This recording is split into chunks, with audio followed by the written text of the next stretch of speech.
Un bo número de persoas asistiron a última hora da tarde de onte na Capela da Atalaya á presentación dos actos litúrxicos organizados co gallo da celebración da Semana Santa en Portodosón, unha festividade de gran tradición na vila. A Confraría da Paixón do Noso Señor volverá a levar o peso das actividades, como ven facendo dende hai 20 anos. Este ano un total de 8 procesións, cun esquema semellante ao das últimas edicións.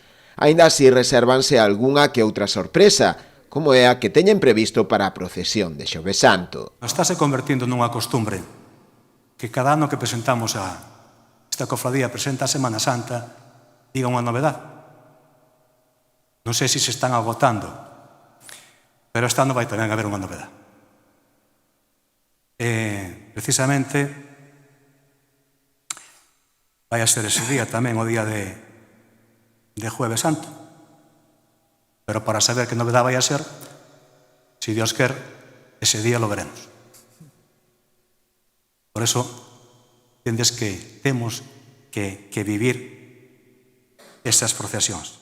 A Semana Santa en Portodosón arrancou tamén onte domingo co tradicional pregón, este ano a cargo de Agustín Dosil Maceira, catedrático de Psicoloxía na Universidade de Santiago de Compostela, que animou a todos os presentes a participar e vivir os actos previstos. Que a Semana Santa é un tempo de gracia, un tempo extraordinario, un tempo singular para todos, para crecer como personas, para reflexionar sobre a nosa vida, sobre as nosas relacións. Por tanto, a Semana Santa é un tempo propicio para a reflexión e para o desenvolvemento personal, para o crecemento persoal. Na presentación tamén tomou parte o alcalde Luís Oujo.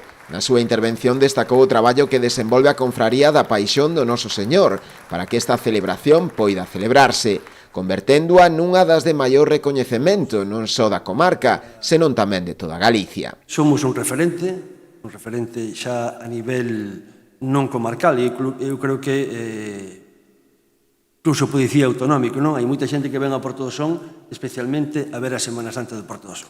A información do horario dos oficios relixiosos e tamén o das procesións pode consultarse no libro da Semana Santa, editado pola propia Confraría, a través da Concellería de Cultura e coa axuda da Deputación da Coruña.